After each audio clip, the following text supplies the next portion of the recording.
Radio. Faith, family, freedom. American Family Radio. They will thrust a cell phone in your face. If you ask a question, they'll surround you with cameras. They'll scream at you. They'll try to get you to commit violence. I believe God is giving us a little bit of a glimpse into what life without Him would be like. A Disciple's View with Todd Herman. Critical information from a faith-enriching perspective. Weekdays at noon Central on AFR. This is American Family Radio, a listener-supported ministry of the American Family Association.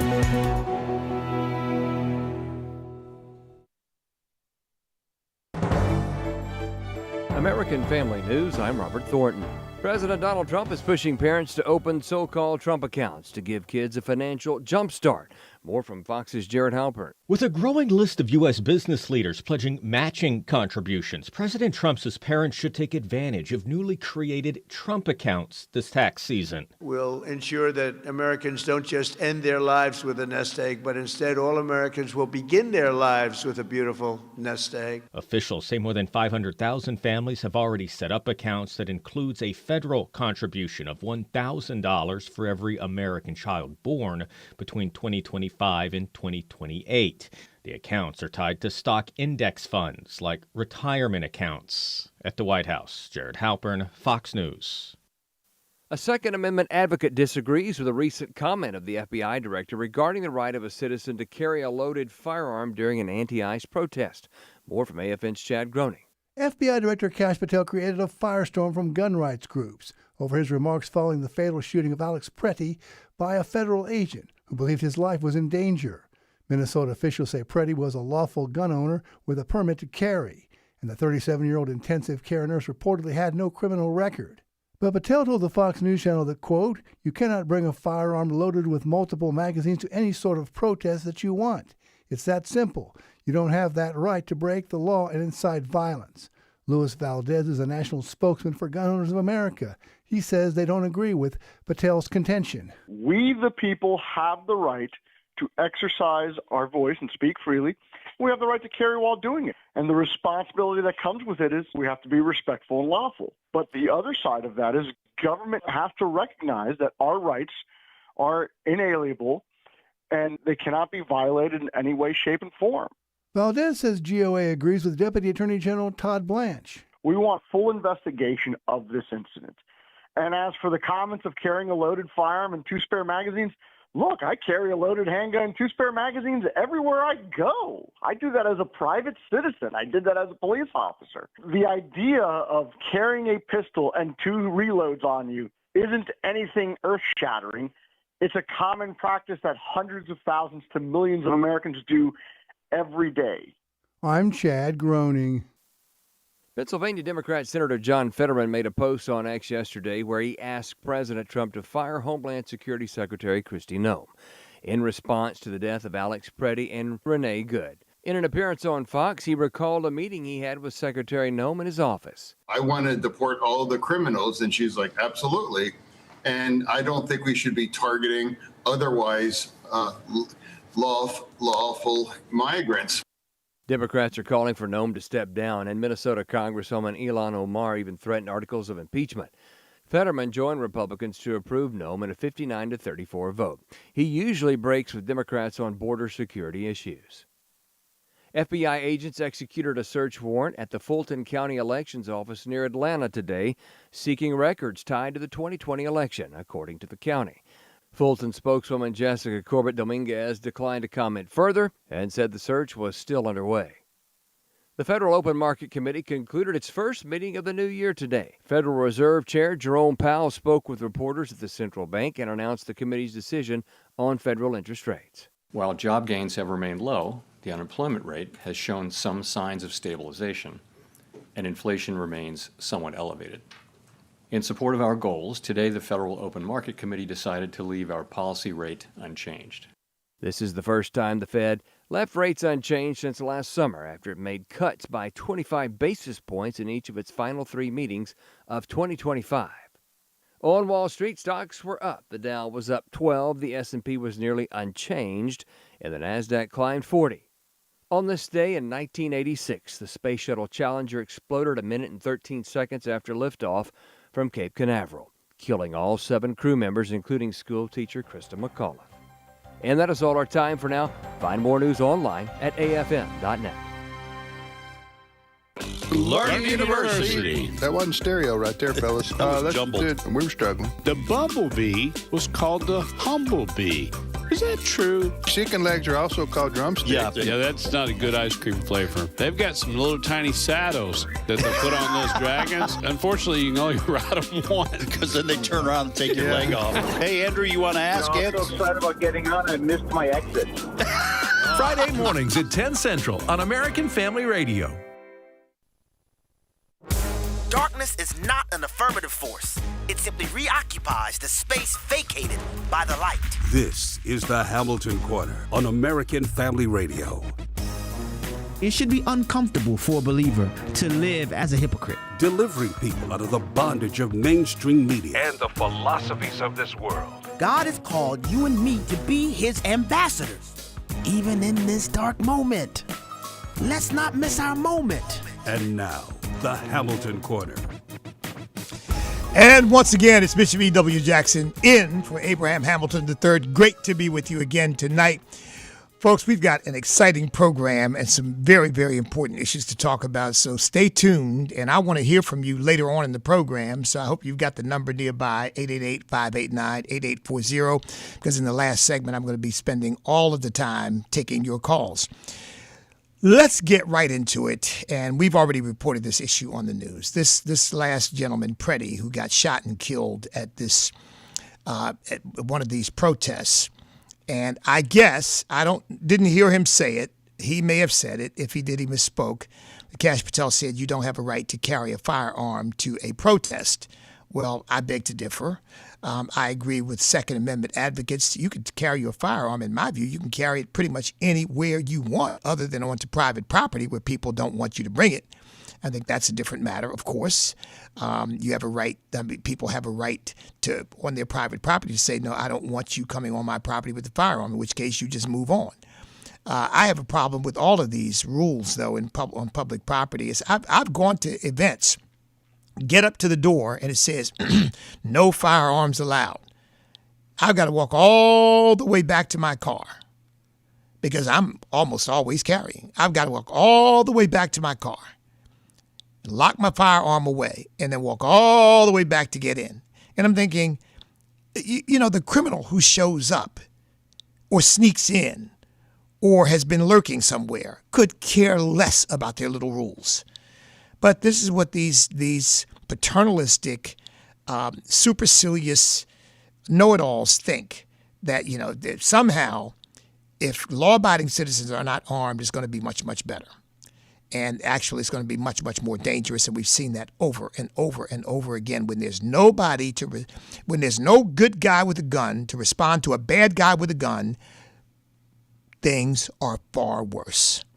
Now, having said that, I will say this. If you're going to go to a rally and you are prepared to get into physical confrontations with law enforcement officers, I would recommend that you leave your firearm at home.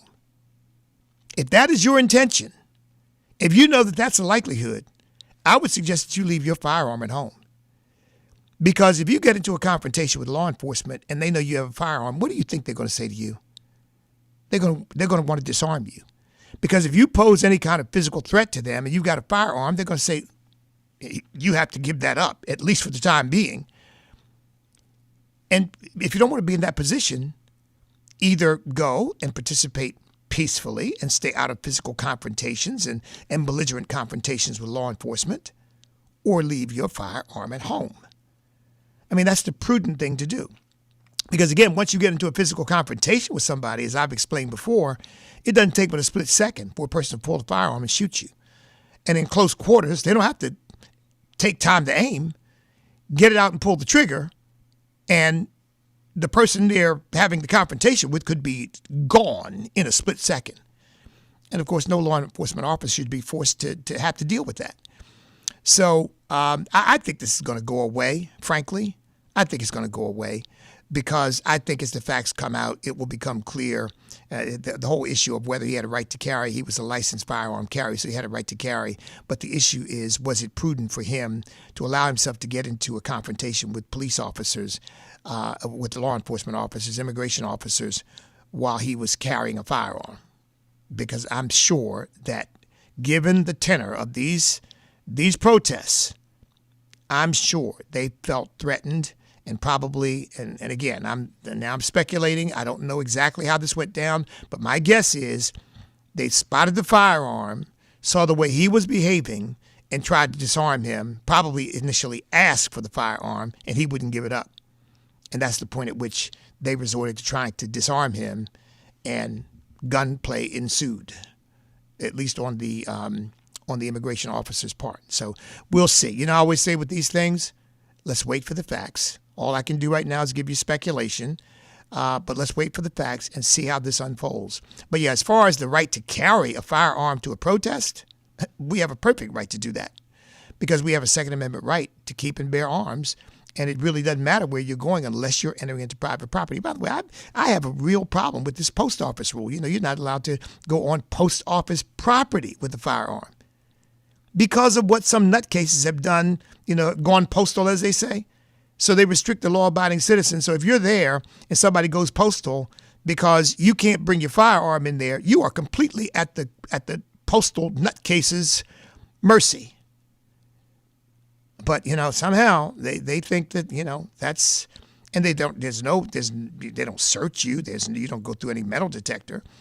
I mean, they think the bad guy cares about a sign saying no firearms allowed. I will never understand. There is no logic. Forget about understanding. You don't have to understand it because there is no logic to it. The logic is they want to control the American people. They want to disarm us. That's the logic. And they'll use any excuse they can to try to advance that cause. Okay, so look, later on in the program, feel free to comment on that. Give me your thoughts. You law enforcement officers out there, if you are available to call me and give me, because I'd certainly be curious about your perspective on that. This gets into a whole bunch of stuff. You know, I've heard some people say that when they're stopped in a traffic situation, you know, for an alleged violation, maybe they didn't stop for a stop sign, or maybe they were speeding or whatever, and they're carrying, they tell the officer they were carrying, or that they are carrying. Do you all do that? Because I have to say, I don't. Because my attitude is, why complicate the interaction? If the officer said to me, for whatever reason, said to me, sir, would you mind stepping out of the vehicle? Then I would tell him. Because I wouldn't want him to be surprised by it. But then I would tell him. But as long as license and registration, give him my license and registration, he goes back, he checks me out, he comes back, he gives me a warning or gives me a ticket, whatever he's going to do, and I go on about my business. I don't see that it's relevant at all. But, you know, and I'm not legally required to. But, yeah, I think if an officer asked me to get out for whatever reason, I've never had that happen, but if he asked me to get out of the vehicle, I think at that point I would tell him so that he wouldn't be caught by surprise, and then I'd follow his instructions as to how he wanted me to handle that. So that way he doesn't have to feel threatened at all. If he said, well, sir, would you mind taking that out and you know, emptying your taking out your magazine and emptying whatever you have in the chamber, I'd appreciate that. Then hand that over to me, and I'll hold on to it until we're done. I don't know whether an officer would say that or not, but if he did, I would comply. I wouldn't say, no, I'm not doing that. You don't have a right. I would not get into that. If I thought that the officer had violated my constitutional rights, I would simply obey his instruction, and then later on go back and say, hey, I believe that this officer violated my rights in this case. And I'd do that in the calm of a police station, file some kind of report. I would not get into a battle with a law enforcement officer on the road arguing with him about whether he had a right to have me take my firearm off. I think that's the way to get killed. Because then he's wondering, well, what is this guy's mindset? Is he prepared to kill me to stop me from taking his firearm? So, these are not issues, in my view, really so much of rights like this guy who went to the protest. These are issues of common sense and judgment. And also, respect for law enforcement. I mean, show some respect for the authority of those people carrying that badge and in uniform, and know that, look, they're not perfect people either.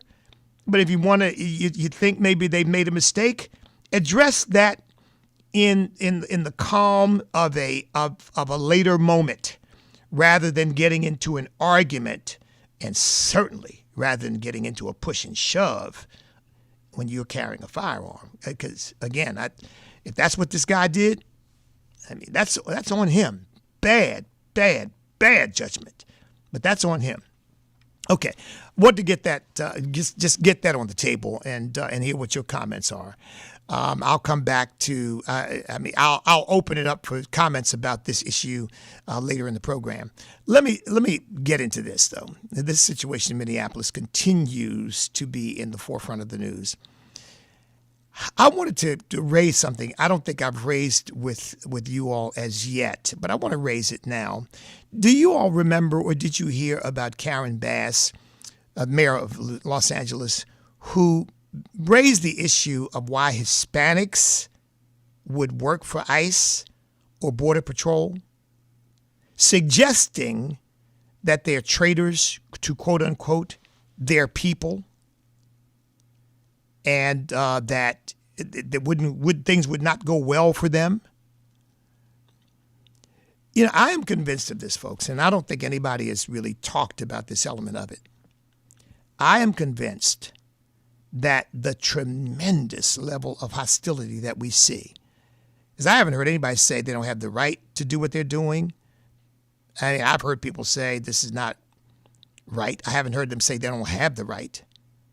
I haven't heard them quote any statutory authority for the fact that ICE can't go and detain, arrest, apprehend, hold people for deportation, particularly those who already have detainers on them. Some of them have deportation orders and detainers on them.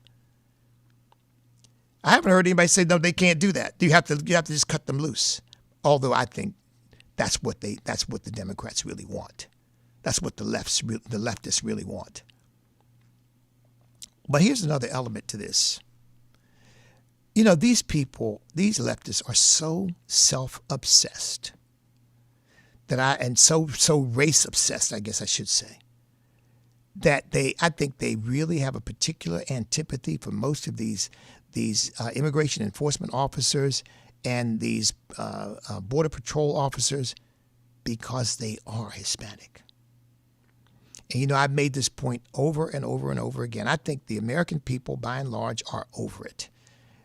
I guarantee, I believe that probably 95% of the American people, maybe higher than that, could care less what your race is, what the color of your skin is, what your background is. They care about what kind of human being you are. And if you are a decent, honorable human being, they are happy to work with you. They are happy to interact with you. And if you are a fool, they are happy to get as far away from you as they can. And if you happen to have darker skin and you're a fool and they get far away from you, somebody calls them a racist for doing so, I think most American people say, yeah, okay, right. What else is due? It has nothing to do with that. It simply has to do with the fact that this person is a fool. There are other words I could use, not vulgar words, but, other words I could use. But I'll stick with fool because that's the biblical word. This person's a fool, and I'm going to get as far away from him as I can. But not with the left. Oh, no, no, no. Because by definition, if you are not an American of European ancestry, or not, as they would put it, white, you are automatically a victim of racism. And you ought to have sense enough to know that therefore you should always side with them because they are your racial saviors. I think that there is a particular antipathy that they have for these ICE agents precisely because they are overwhelmingly, more than a majority, happen to be of Hispanic descent. And Mayor Karen Bass said that very thing. How could they work for ICE? How could they work for the Border Patrol? But here's my point in this. See, the spirit of the Democrat Party is still a slave spirit because they really want to control people. They desperately want to control people. And race is one of the tools that they use to try to control and manipulate people. And when people violate their model of what that person should be, and they happen to be a quote-unquote person of color, oh my goodness, they hate you. Stand by. Back in a moment.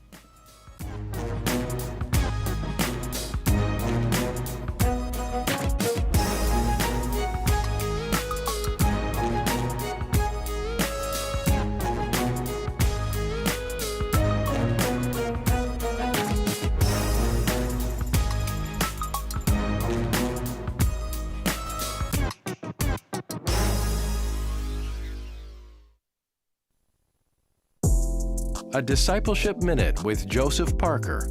In the Gospel of Matthew, chapter 28, starting in verse 18, it tells us these words. And Jesus came and spoke to them, saying, All authority has been given to me in heaven and on earth. Go therefore and make disciples of all the nations, baptizing them in the name of the Father, and of the Son, and of the Holy Spirit, teaching them to observe all things that I have commanded you. And lo, I am with you always, even to the end of the age. Amen. That contains what we call the Great Commission. God calls us to be a disciple and to make disciples. And that's a command God lays before us each and every day.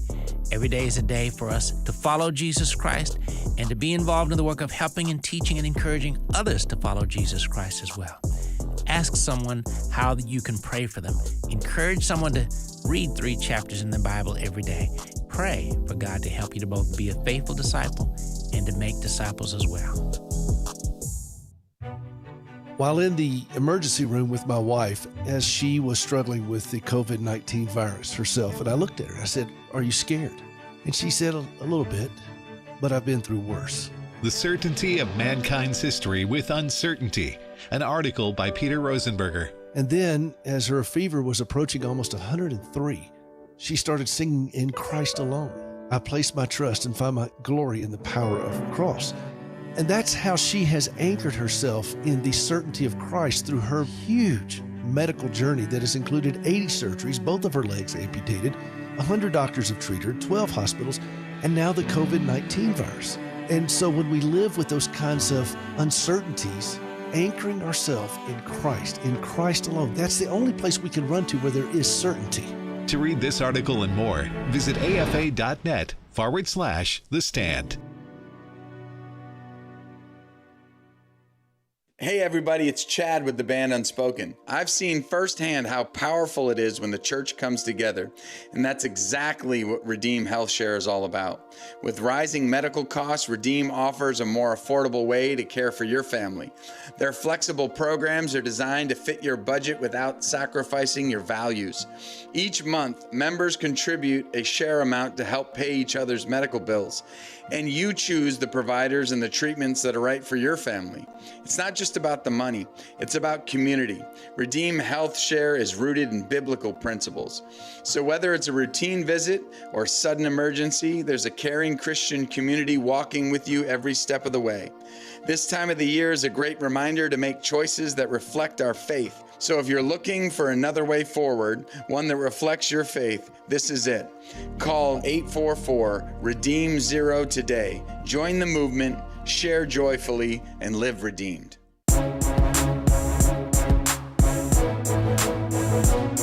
Shining light into the darkness. This is the Hamilton Corner on American Family Radio. Yeah, I am convinced, folks. This is Bishop E.W. Jackson, by the way, in for Abraham Hamilton III. I am convinced that that's why we see the level of hostility we are seeing, because there is a feeling of betrayal. You see, they really believe that they have, the leftists really believe that they have a right to dictate to the people they frame as quote unquote people of color. By the way, have you all heard have you heard me on this? I said, which again is another stupid and misleading and divisive phrase, because I've never met a person without color. Have you?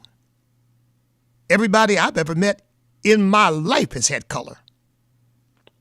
But, you know, this is the little cute phrase, people of color. It's like, because what they really mean is people of darker hue than the average European. But, you know, a lot of Europeans have darker hue depending upon where they come from. You know, in southern Europe, southern Spain, southern Italy, people can be very, very tan. But then that's not what they're talking about. They're basically, what they're really talking about is all people of European ancestry versus everybody else. That's really what they're getting at. But this idea that if you, in fact, let me just tell you what basically Karen Bass raised a question, and she says, and I'm quoting now, she says, these people are going to have a hard time. Let me get the quote. She says, I think that these Border Patrol agents are going to have a difficult time when they are out in the field and they see what actually happens in real life separate from their training. You know what I think she's getting at? I think she's getting at when they get out in the field and they find out how their own people respond to them. They're gonna get a real awakening. Because she was doing a CNN interview and she was responding, and you know, because they're arresting their own blood, their own kind. But I love this, folks. I really love this. They found a Border Patrol agent by the name of Juan Peralta, and they asked him about how he felt about arresting his own kind and arresting his own blood. And he says, they didn't come in the right way, so they aren't my kind. I love that because, you know, you could just extrapolate that and say, if you don't come the right way, you're not my kind. I mean, those are words to live by. You know, I just think that's the mindset that every American ought to have. Ply me not with this nonsense about, I need somebody who looks like me. Well, what? What does that even mean? First of all, nobody really looks like me. You know? For better or for worse. Take that however you want to take it. Nobody really looks like me. But, you know, again, this is meant to separate us from other people. This is more of the mindset of segregation, the very thing the whole civil rights movement was supposed to end. How about somebody who thinks like me? How about somebody who believes like me? How about somebody who holds the same principles, the same values, the same ideals that I have? How about that? But apparently that kind of thinking is just too deep for these leftists. And by the way, it doesn't work for them because they find that using race and ethnicity is a much more effective emotional tool of manipulation of people. And that's why they resort to it over and over and over again.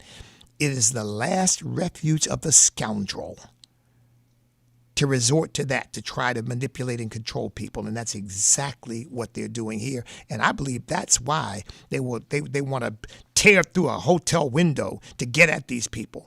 They want to intimidate them. They want to let them know how much they hate them. I mean, you heard Swalwell talking about, if I became governor of California, I would strip them of their licenses. Now, wait a minute. You've got law-abiding American citizens who are doing a lawful job for a lawfully established agency under legislation that was passed by Congress and signed by a former president. And you mean to tell me you're going to strip them of their driver's license because they happen to work for ICE or work for the Border Patrol? And you want to accuse President Trump of being some kind of tyrant? I mean, that takes real chutzpah. Because these people who think this way, they are the tyrants. They're the ones who want to strip us of our rights simply because we don't agree with them. Now, speaking of that, because they're always accusing we conservatives of being haters and all that, I don't know who this guy is, but when Ilhan Omar was holding some kind of town meeting, some guy came up to her and using some kind of syringe, sprayed her with some kind of liquid. We don't know what it is, but that doesn't appear to have been anything life-threatening. Probably just something he came up with to try to slime her or something. Well, let me just say for the record what Tim Walz will not say, what Jacob Fry will not say, when the people who are in agreement with them behave in unlawful and violent and disorderly ways, they won't denounce that. They won't condemn that. They won't discourage that. But let me say, to the extent that this guy thinks he's some kind of conservative hero, as far as I'm concerned, he's a bum. Because we don't do that to people. Not even to Ilhan Omar. We just don't do that. You don't attack people. You don't try to poison people. You don't try to throw stuff on people. It's out of order. It's wrong. We have to defeat these people on the high plane of ideas and at the ballot box, not with violence and intimidation and threats. That's their bailiwick. That's what they do. As Christians, we do not resist evil with evil. We overcome evil with good. I'm not talking about physical self-defense. That's an entirely different category. I'm talking about this spiritual and cultural battle that we are in. We don't need to be pouring stuff on people. Not that any of you would do that, obviously. We need to be pouring the word on people. That's what we need to do. We need to give them the word.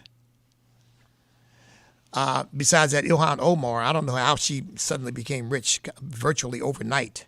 Went from worth a few thousands of dollars, literally a few tens of thousands of dollars, to now being a multimillionaire. I forget exactly what the number is, but it's up there. I forget what she's worth now, but it's in the millions. Who knows what we are going to uncover in that investigation, but I certainly would like to know, given the fact, again, that these leftists, since they're not entrepreneurs, they haven't invented anything, they haven't created anything, they haven't innovated anything, they haven't discovered anything, and yet suddenly they go from sort of middle income to being multimillionaires. How does that work? For these people who, by the way, are always expressing their hatred for wealth. We got to tax the wealthy. We got to tax the rich. We got to take more of their money. But I'll tell you what, they certainly don't miss an opportunity to become one of them. And it's almost never, ever by entrepreneurial activity. Never by good old-fashioned hard work, productivity, creativity, innovation, invention. Never by that. No. It's always somehow with some kind of little political element to it in which they curry favor and obtain favor on the basis of their political connections and machinations. That's how they do it. That's how the Obamas became rich. That's why they're worth $100 million. Because they haven't built anything. In fact, remember, he ridiculed that. You can't say, you didn't build that. Well, you can't say that about Barack Obama because they never built anything. But they're very, very wealthy in this wonderful country of ours. I wonder how Ilhan Omar, I understand how Obama got rich once he became president. Once he left the presidency, everybody was throwing money at him. All the liberals were throwing money at him. Netflix and book publishers and everybody else throwing money at him. How did that happen with Ilhan Omar? Well, it remains to be seen, but I do want to see. So, you reap what you sow, ultimately. In fact, I was just reading it. What was it? I reading in I can't remember whether it was one of the Proverbs, but it says this in several parts of the Bible. Do not fret over evildoers, because they will soon be cut off. So we don't have to hurt people. We don't have to kill people. We don't have to throw stuff on people and all that nonsense. All we got to do is take our stand, pray, and believe God. Now do our part.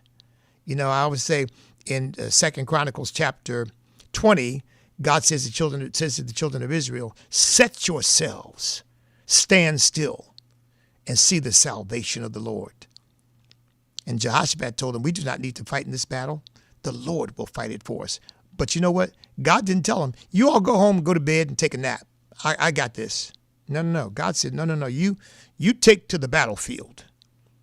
You set yourselves, and then you stand there with courage and faith.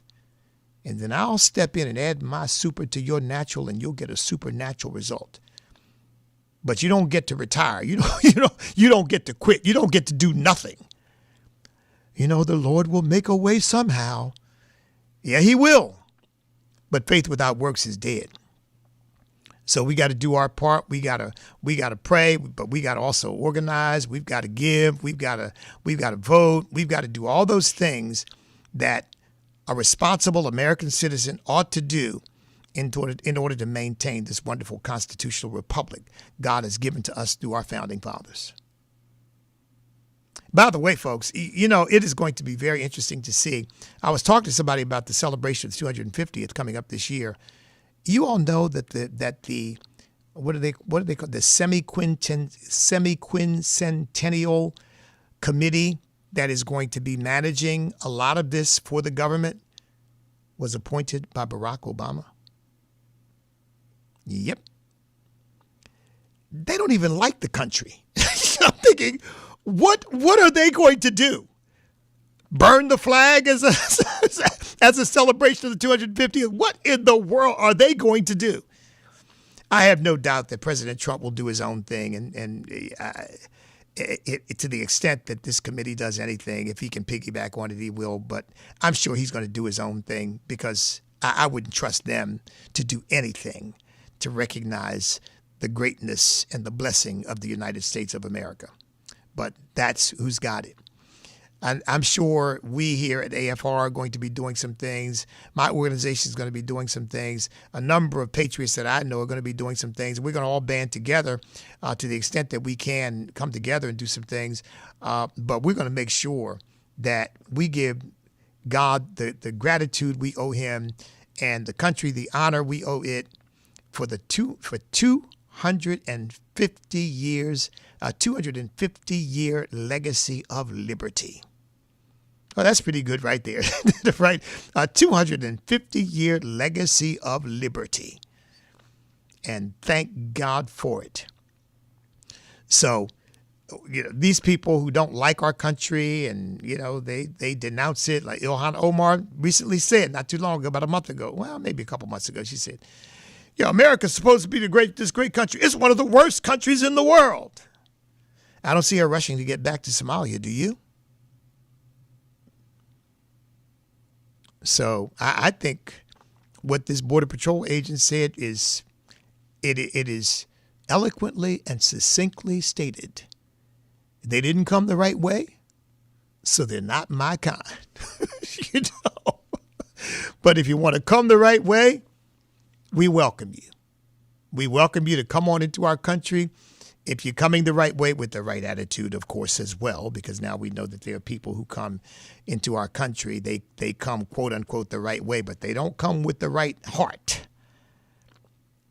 They come with an intention of somehow trying to overthrow or fundamentally transform our country, and we don't need them either. I love President Trump's idea of trying to revoke the citizenship of some of these people. I don't think he'll be able to get that done. But I'll tell you what, I think we ought to pass some legislation that says when you become a naturalized citizen, you are on probation for the rest of your life. And if you start behaving in a way that is contrary to the interests of the United States of America, then we just send you back where you came from. It's very simple. So, look, folks. These people out here in Minneapolis and in Minnesota, they don't worry me in the least, because I think they're going to reap exactly what they're sowing. It could end up, folks, that the whole kit and caboodle of them end up in jail. And we got $19 billion potentially missing. I'll tell you what, who knows what we're going to find out about which politicians had their hands in the till. I tell you what, they better stop attacking President Trump and attacking these ICE agents and vilifying them and calling them Nazis and Gestapo. And they better hire some lawyers and get their own act together, because they may be about to pay a terrible price. This is Bishop E.W. Jackson. Look, when we come back, I'm going to be taking your calls. The number is 888-589-8840. That's 888-589-8840. We'll be back in a moment.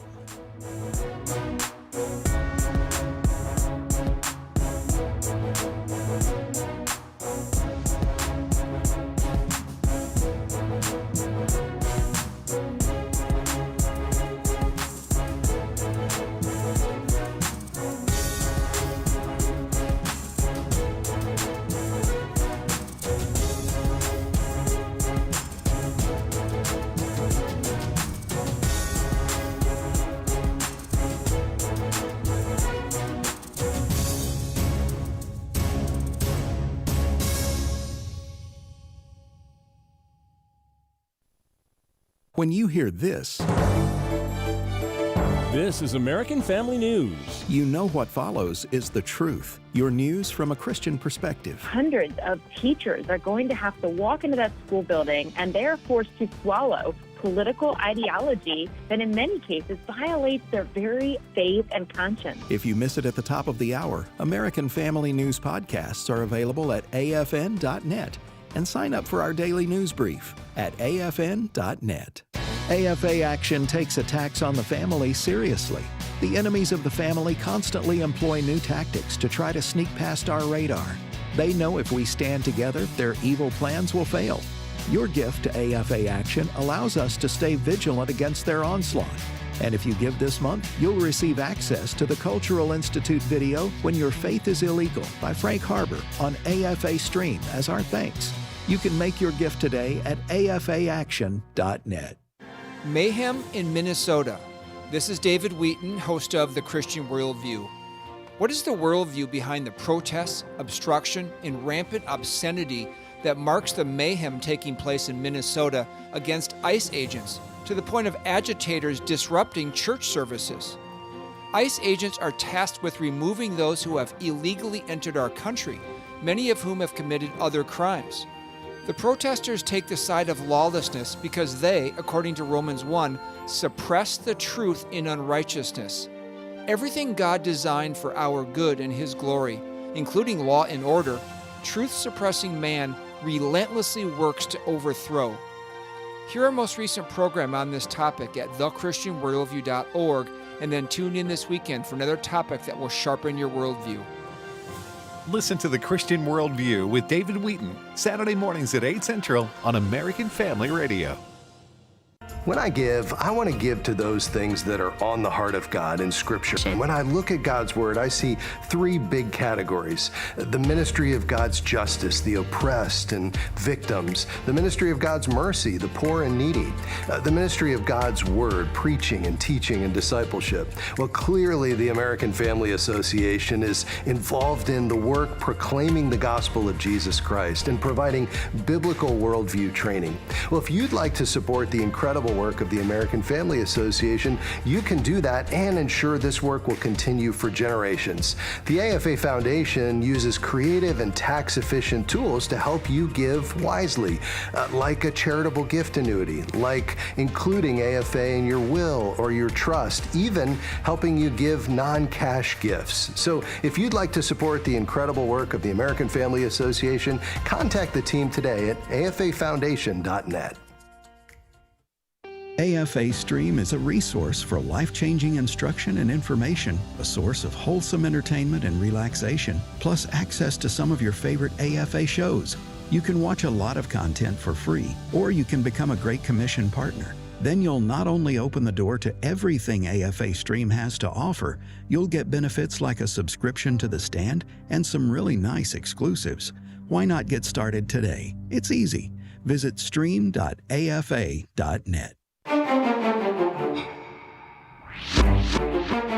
The Hamilton Quarter podcast and one-minute commentaries are available at afr.net. Back to the Hamilton Quarter on American Family Radio.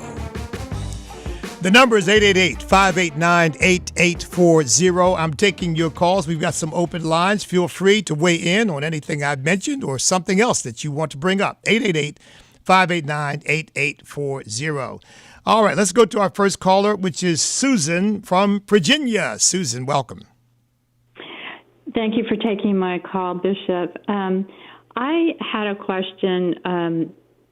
The beginning of the month or whenever it was, they talked about like the Leering, which should have been learning centers, and all this fraud that was going on, and then nothing happened. And do you think that had they taken care of that first, because it seemed that they had enough evidence to do something about it, some of the other chaos might not have happened, because it seemed like they were fueling it. The lieutenant governor was the one behind the doxing app that they have or whatever, and Tim Waltz himself, I couldn't believe it, basically compared this to the Holocaust, which is nothing like the Holocaust, has nothing to do with that.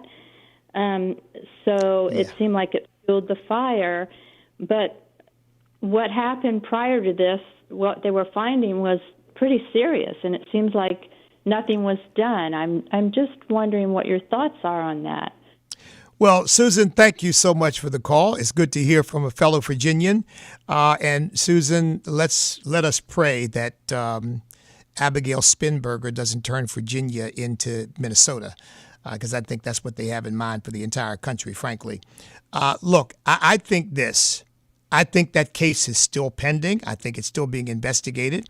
I think Pam Bondi is undoubtedly on it, because some of those funds that have been misappropriated, if you will, stolen, were federal funds. This becomes, therefore, a federal case, and I'm sure the FBI is investigating. Now, my understanding is there have been about, I think, 56 convictions. I think 98 were arrested. 85 of those people were Somalis. 98 were charged, I believe. 85 of them Somalis. A good number of those people have already been convicted. I think they're continuing to uncover more information as time goes on. So stand by. I think what has happened, though, is that the immigration thing has pushed all of that off the news. I don't think that means at all that nothing is happening, because remember, those are two kind of separate issues. The Justice Department really doesn't have much to do with this, other than investigating these cases where people have lost their lives or where federal agents are attacked. So that's kind of a different kind of case than this massive fraud that is going on. And these white collar cases, Susan, and for everybody, these are complicated cases. You got to, there's a lot of digging and a lot of sort of following the money trail, if you will, to figure out how things were being done and how these transactions were being effectuated. So I stand by. I think there's a whole lot more yet to come on that. But thank you for the call, Susan. Let's go to another fellow Virginian, David in Virginia. David, welcome. Good evening, sir. Thank you for taking my call. I believe that, I have a comment and a question. I believe that Ilhan Omar got her money, ill-gotten gain, from the $19 billion that you spoke about. She's had her hand in the pot probably for a while. I also listened to At the Core, and not too awful long ago, Rick Green said that Speaker Mike Johnson could fire Ilhan Omar. Is that true? What's your comment on that? All right. Well, thank you for the call, David. I think you're right. I think she has had her hand in the till. Now, there's no explanation. And by the way, if there were, you would think she would be the first to stand up and say, hey, wait, whoa, let me explain something. My husband and I invested in, or my husband and I bought a business, and whatever. And that's where our wealth is coming from. It is not coming from any ill-gotten gains. But she hadn't said anything, has she? So it does give you pause. Now, no, the speaker can't kick her out of Congress. Okay? The speaker can't do that. I think there are some rules that would allow them, but that would take a vote of the Congress in order to do that would allow them to expel her. But because the people voted her in, that's the kind of thing that is very rarely used. I'll do some more research on that, but I'm pretty sure they can. But what the Speaker himself alone can do, I'll tell you what he can do. He can fire her from all of her committees. She can be sitting in Congress and only able to participate when Congress is in session, where she can't because she would have no committee assignments. He could do that. And the moment she said America's the worst country in the world, in my view, he would have been justified to say, well, if you think America's the worst country in the world, maybe you shouldn't be conducting business. And maybe we should just leave you. You can represent your constituency in our sessions, but I don't need you on any committees with that attitude. So that much he could do. He certainly can't personally kick her out of Congress, but I'm pretty sure Congress could expel her. Thanks for the call, my friend. Let's go to Judith in Tennessee. Judith, welcome. Hi. Thank you, Bishop, for taking my call. I was just wondering, are you familiar with the podcast on YouTube, Officer Tatum? He has Black Line Security for people like Nick Shirley. Not only am I familiar with it, but I know him. Sure. He's been on my call, and in fact, I think he's been a guest on my program when I was hosting. I don't think he's been a guest since I've been sort of substitute hosting, but yeah, I know him. I was watching that today before your show came on. He played a video of Alex Pretty before the shooting. It was like a block down, and he had a confrontation with the law enforcement there. He spit on the law enforcement, and then as they driving off, he kicked a hole in the back of their vehicle where the tail light was hanging down. The vehicle stopped. They got out. They went after him, tackled him to the ground. His coat came off. The gun was visible.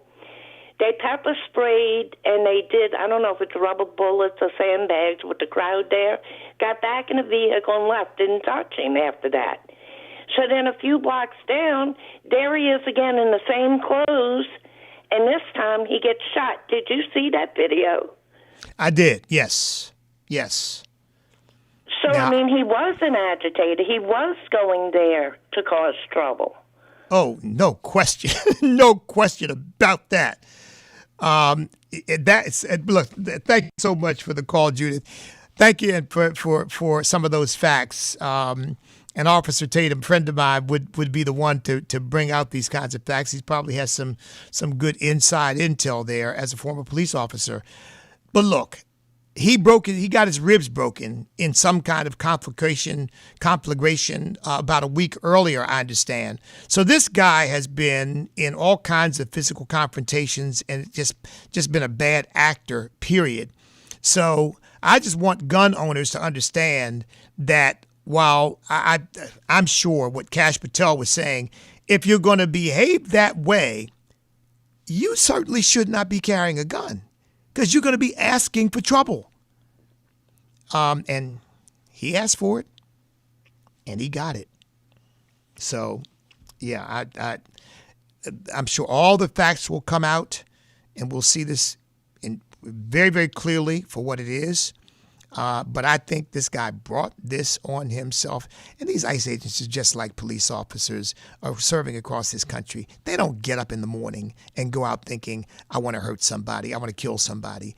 In fact, I guarantee they get up in the morning and go out thinking, I hope I don't have to hurt somebody. I hope I don't have to kill somebody. And I hope nobody hurts me or kills me.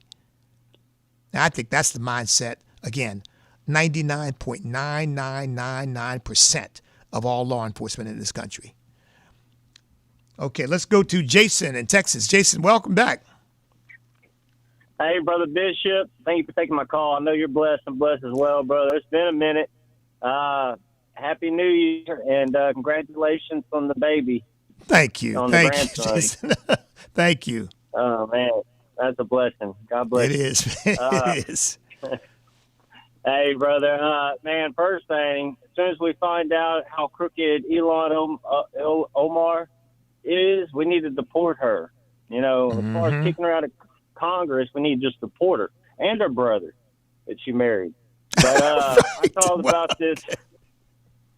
I called about this whole Minneapolis, and they call this protesting. I've been to a lot of protests, Bishop, probably about 10 years worth. All of our protests, we carry our guns to every one of them, but they're concealed for the most part. Me and my wife keep ours concealed, but we don't block off any streets. We sure don't interact with any kind of police officers doing their job. I mean, common sense right there. But, yeah, it's just, common sense.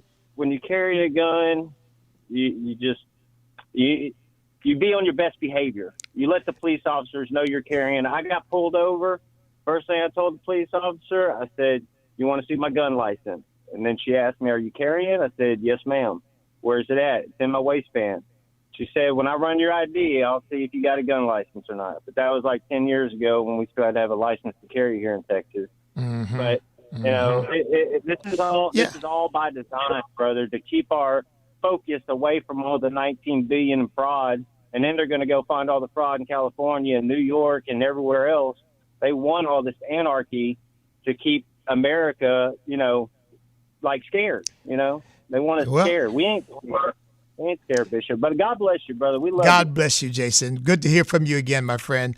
They want that, and I tell you what, they also don't want us to cut off their political lifeblood, because stealing and manipulation of the political system for personal gain, so that they can satisfy their de facto slave class. The people who they need to get out and vote for them, get out and lie for them, get out and riot for them, whatever they need them to do. They need money. And look, if they can turn a blind eye while you steal it and get a little piece of it too, no problem. Because you have to remember, these people don't have the same ethical and moral orientation that you and I do. They just don't. They don't believe in God. Therefore, they don't believe that there are any absolute rules, and they'll do whatever they think they can get away with. So, sad that this guy, by the way, Peretti, had to lose his life with foolishness. But you're right, Jason. I mean, it's just foolishness.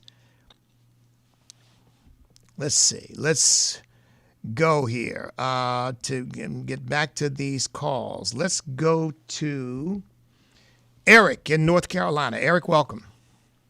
Well, good evening, Bishop. Thank you. It's a privilege to be on the call. Thank you, sir. I wanted to comment on your question about law enforcement at traffic stops for law-abiding citizens who are carrying, whether concealed or not. I think your approach is perfect. I've got 19-plus years in law enforcement myself, and there's no need to draw attention to it unless you're, maybe getting out of the vehicle, from my perspective. Right. And, whether you're armed or unarmed, you don't resist law enforcement or interfere with the performance of their duties. That's against the law, whether you're armed or not. There you go. Have you been in law enforcement then? Yes, sir. For the last going on 20 years. Oh, you still are. Well, Eric, thank you for your service, brother. Thank you for being out there for us. Well, thank you, sir, and thank you for your Marine Corps service. I did have one other comment, if you have a second for it. Go right ahead. I share your concern about Miss Spenberger, as you called her, taking office in Virginia as a alumnus of VMI. Myself, I'm concerned about that and some of the bills that are currently before the Virginia to strip VMI of its independent governance. House Bill 1374 is trying to put its Board of Visitors under Virginia State University so that they can't make long-term decisions for the Institute. Wow. And House Bill 1377 is trying to establish a task force to investigate them again, whether they should be funded at all. So, and for Senate Bill 494, the Board of Visitors, they weren't trying to basically do a court packing kind of scheme. So, all right, we need patriotic Eric, institutions. Thank you for the call, Eric. We're out of time. Man, you know more about what's going on in Virginia than most Virginians do, and you're in North Carolina, so thank you for that. But look, you have to remember, though, Abigail Spenberger is a moderate, so we don't have anything to worry about. Folks, that's going to do it for today. It's been my pleasure, my honor to sit in for Abraham Hamilton III. In the meantime, you know what to do. Stand up, step up, speak up, refuse to back up. because we cannot be defeated if we will not quit, because we are on God's side.